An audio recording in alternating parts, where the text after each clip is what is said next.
In the Middle East, U.S. warplanes pounded Houthi rebel targets in Yemen over the weekend. The Trump administration also warned Iran to stop funding their proxy army or suffer consequences. CBN Middle East correspondent Julie Stahl has more. Dozens of U.S. airstrikes and missile strikes on Houthi targets over the weekend in Yemen left at least 50 people dead, the rebels claim. National Security Advisor Mike Waltz says Houthi leaders are among the dead.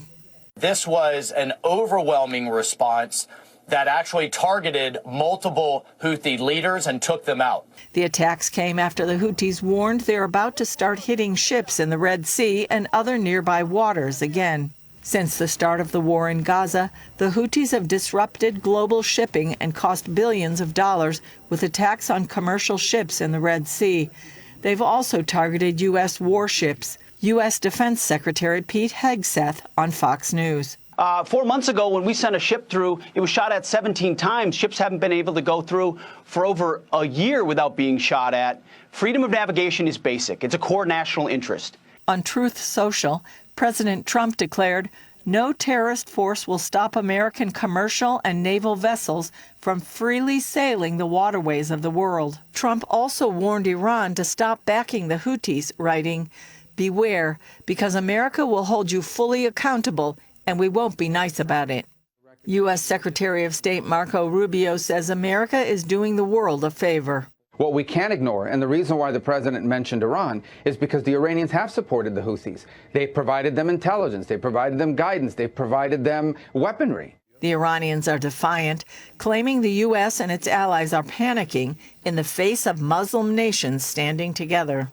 The Houthis warned they will retaliate and claim to launch drone and ballistic missile attacks against a U.S. carrier in the region.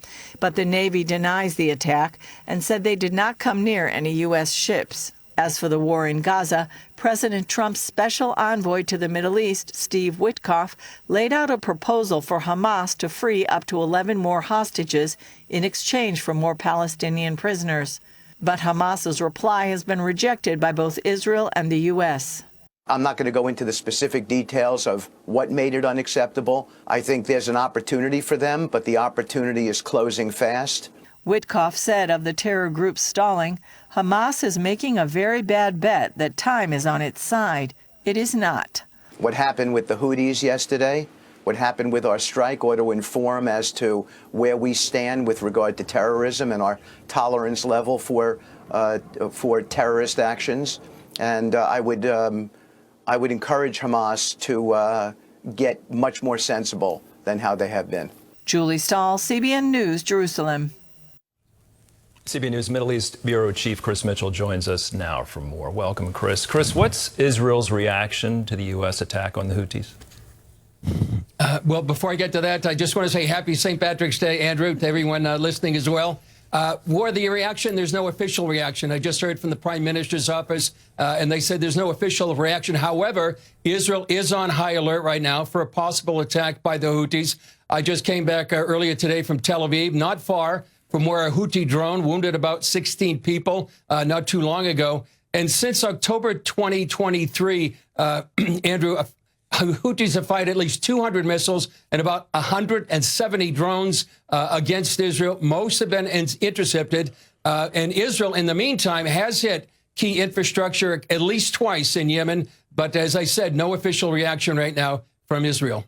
All right, there's Israel's take. What about Iran? What does this attack signal to Iran itself? Andrew, I don't think this could be any clearer. And it says, don't support the enemies of the U.S. or global shipping. And some people may say, you know, to Iran, you're next.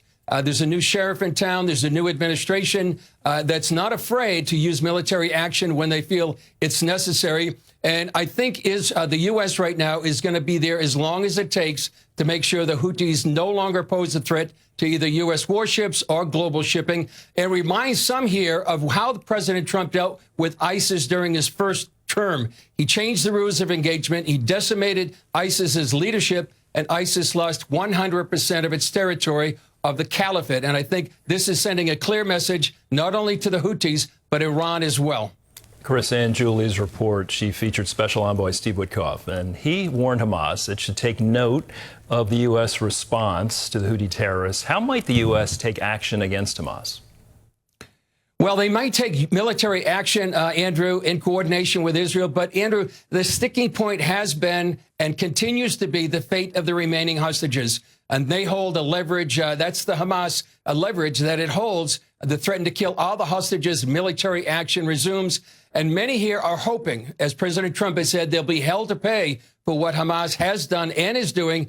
But also there's many people here and around the world appealing to heaven for all the hostages to be free. Yeah, Chris, there's so many players, so many leaders and nations involved in all that's going on in the Middle East. So what do we know about the Hamas response in the hostage negotiations that angered Wickoff himself?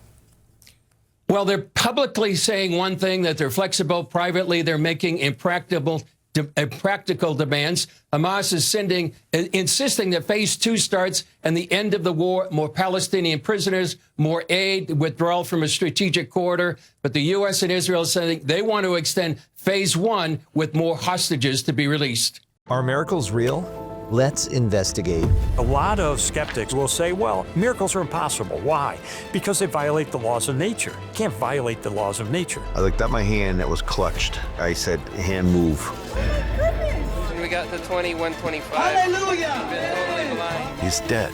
It's over. I said, shock him one more time.